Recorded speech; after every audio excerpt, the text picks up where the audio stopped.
Hello everyone. We have a game with the white pieces against Pignano, rated 1900. We're going to start with the bishop's opening and see if he copies us. I don't know why at this high rating everyone's been copying us exactly like this, allowing us to go queen g4. I don't know, asking questions right away to black. And they never really expect it. It's not like they're doing it on purpose. Or they would move instantly. But since they didn't move instantly, that makes me think that they don't know the best move, so they have to try to figure it out.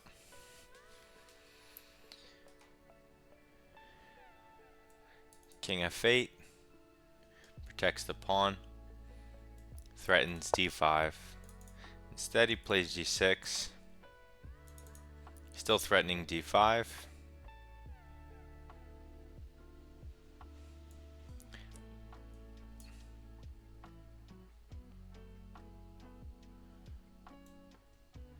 Let us drop the queen back so it's not in his tactic, and threaten checkmate in 1. He develops the knight, blocking checkmate in 1. Now we don't want to get hit with this tempo move on our queen. Let us develop this knight and cover that square. So black castles, and we can continue developing or do king safety.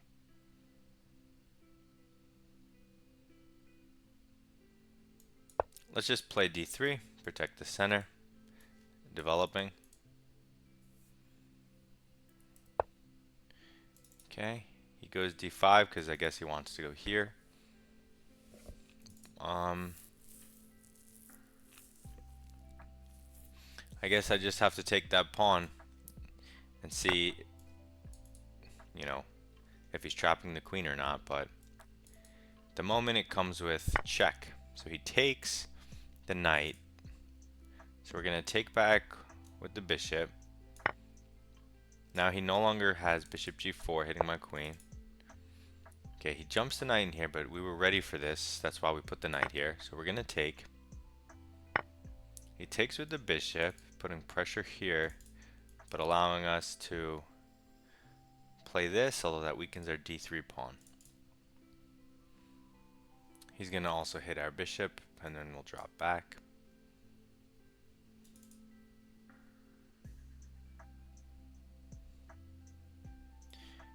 If we tempo the rook, that might be a thing.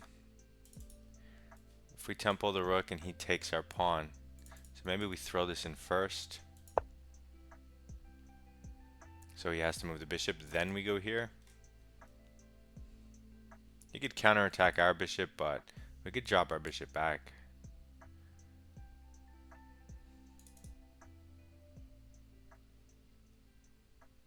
Okay, so I wonder what he's thinking about, because that seems kind of natural. Bishop b6. I mean, maybe he's considering c6. You can't consider something like f5 because the pawn is pinned, so I don't know what else he would be looking at. So he does just go back, and now we can develop for free. And now we're pressuring some stuff. How does black not lose material? I don't know. And white is currently up a pawn, which was the d5 pawn that he sacked. So he just did it for faster development. I thought he wanted to get faster development with a quick bishop g4, but he never did it. Then I would have had to go to something like queen g3. Okay, so he kicks my bishop now. But like I mentioned, I can just drop it back and the threats still stand. He can't counterattack my queen in any way. So I like my position. My king is fully saved. And if you look at my pawn structure, it's perfectly, it's perfect. Okay, so he just tries to block my bishop.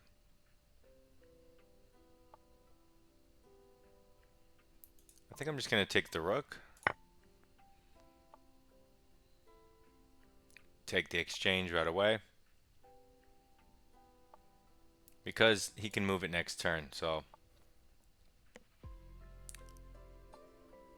you could maybe keep the bishop there, not take the rook, and then go for some dark square attack patterns, but I'm just going to take the rook. It looks a lot more practical. Okay, so he takes there, but now I can trade more pieces into an endgame. I'll have these double isolated pawns. I'll have a bishop for a rook. I mean, a rook for a bishop or whatever. So that looks like a good endgame for me. I don't see the downside. He'll have a rook. He's going to recapture with rook on f8. And then I just play f3.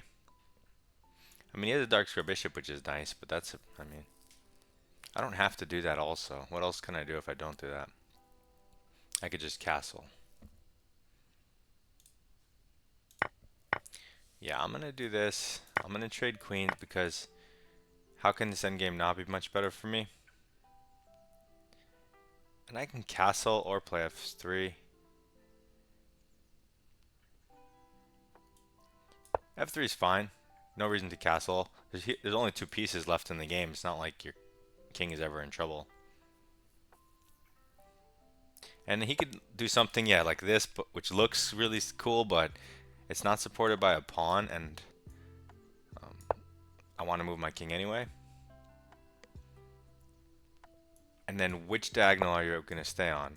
Okay, so if you're just going to go back, you just help my king for no reason. And now, without any thinking or calculation, let's just open up this line for this rook, because now we have a rook for the bishop. We need an open line to make that useful. So let's try to work on that. Do we just power through? We can try to create another open line on this side. You know, let's develop the other rook in this fashion. Similar idea. He can still stop us. Okay, he does it. But now we have hooks on both sides. Which way do we want to break?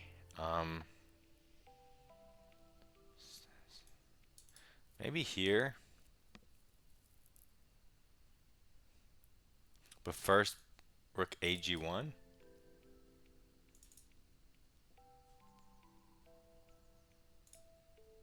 Oh, whoops. Whoa.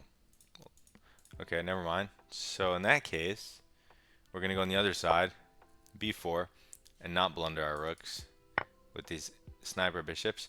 This does give him this square, but I mean, we'll play around the bishop.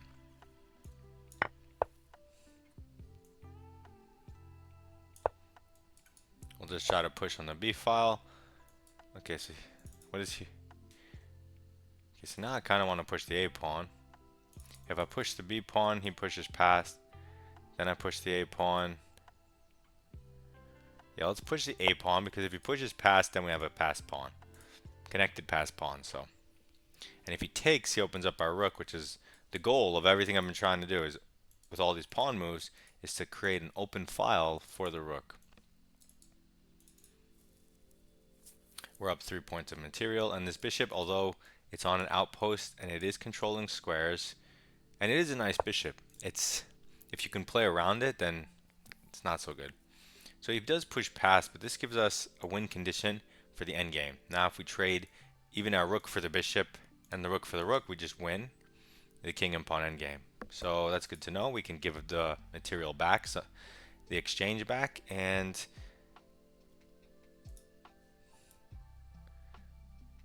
let us improve our other rook with a threat.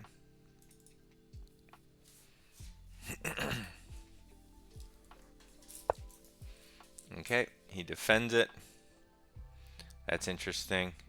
I do want to sack the exchange back, but I want to do it on my terms. So what I'm going to do, I mean, I don't have to. I definitely don't have to.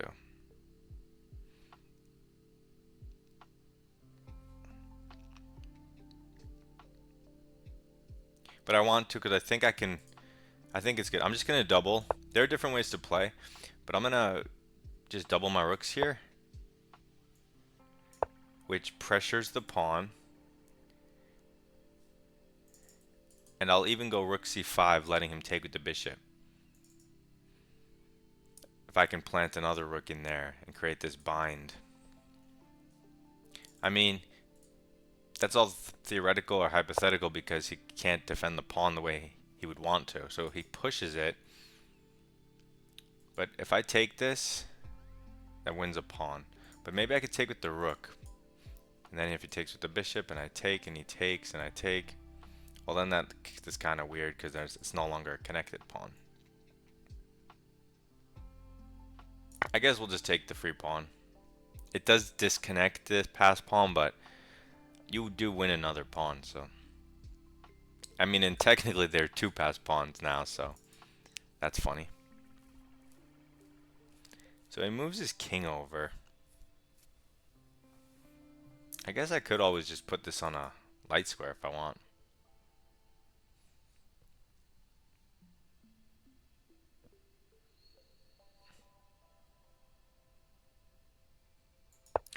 Let's push it.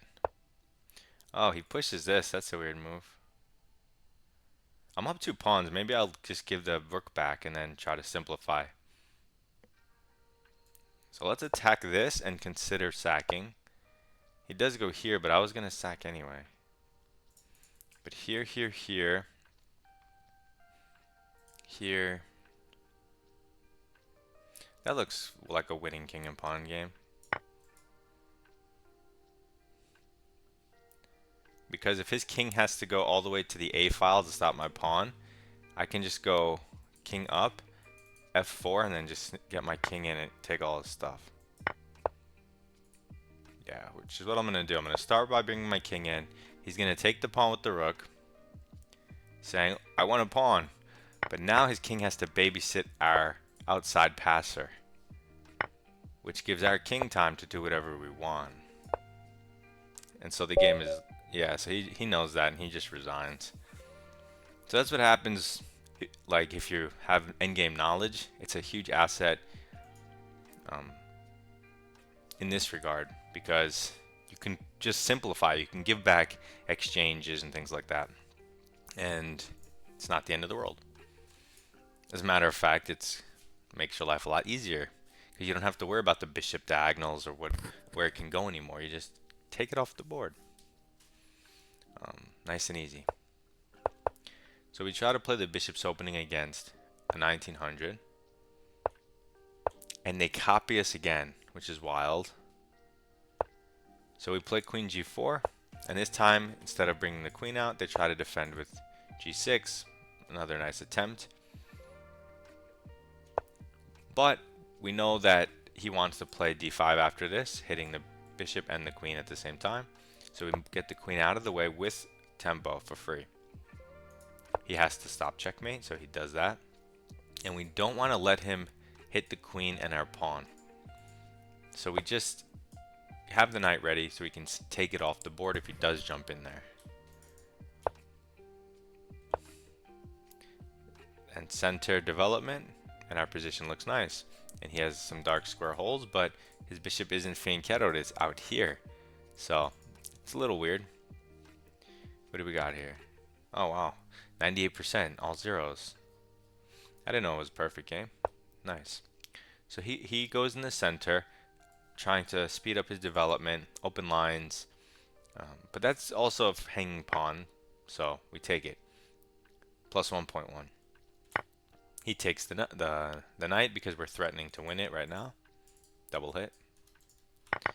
So force move. Then he jumps his knight in here, which immediately jumps the evaluation to +3. We take it off the board because that's the only active piece, and we put our knight here for this reason, to take it off the board. He captures.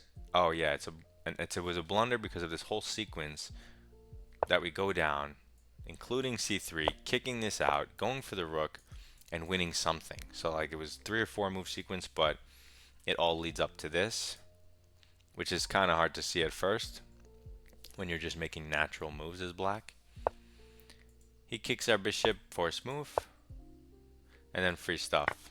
Free stuff, free stuff, queen trade, and the knowledge of the endgame is what's driving my decisions. Like, how do you know if you should trade the queens? How do you know if you should just move it?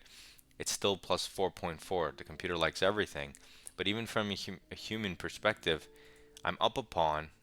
I'm up in exchange. Look at these double isolated pawns. And his only pressure is here, which you can easily stop. A rook behind it, push the pawn, no big deal. So this just looks like a winning endgame. Now, you can still mess it up, like if you make mistakes or something, but it's definitely a lot better for white, and it's winning. So you should be able to tell by looking at this. Oh, I'm up in exchange. Oh, look at these pawns. I should have an easier endgame. So we just remove any ideas that he could possibly have, and then improving a piece, connecting our rooks, completing development on move 18. And I'm so surprised that it says this is all perfect from here. Not that I mean, I wasn't making bad moves or anything, but it's interesting that they like my pawn thrust the way I did it. So I run this up the board because doing this is one way to develop your rooks. Just sack this pawn, get it off the board, your rooks are open all of a sudden. It doesn't have to be in the middle. In fact, in this situation, I'm avoiding the middle because I don't want to do these pawn breaks because I don't want to fix his isolated pawns. So I'm looking towards the edge of the board where my rooks are. So he stops that advance. We go to the other side. He stops that advance. We just keep breaking through. Force move. And now we just keep breaking through. I think a lot of people would naturally play this move, but that would allow him to push past. And then how are you going to push the other guy? It's more annoying that way for yourself. Just do it like this. If he takes, you have an open file. If he doesn't, if he pushes past, much better for you, like in the game. Plus 5.6. This is a positional bind with a win condition. So we improve a piece with a threat for free. And then we have this very simple idea of doubling. It's not complicated. It's the path of least resistance is right down here. So that's what we do. We double. He can't defend it properly. So he sacks the pawn in his own way. Force move. And then I pushed. I'm sure there's a ton of moves, but pushing looks fine. It basically ties his king and rook down to this pawn, because those are the only two things that can attack it. But you have two defenders, so he can never take it in that case. So it becomes annoying for him. Then he did this move, which I was happy about, because it lets my rook in here. We go for the exchange sack, plus 6.3. But a lot of you guys would definitely end up drawing this with either color.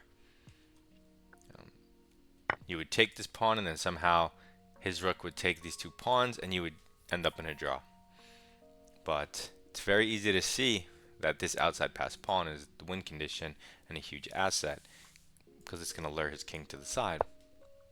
So you know he's going to take this pawn, which is what you want, because you want to take his rook. So he should not trade rooks. So you move your king, and he should not trade rooks. Because once he does, it's immediately losing, just like in the game. So he has to keep the rook for the rook drawing chances. But he doesn't. He gives it up, plus 8. And now the game is, of course, over. Because whether he takes or not, my king is going to get in. He's going to have access to his pawns, and I'll have a different outside pass pawn that wins the game. So that's really cool. Nice quick game against the 1900. What is our rating? Did we break 1900? I'll have to see. If we did, hope you enjoyed this speedrun. Good luck in your chess, and goodbye.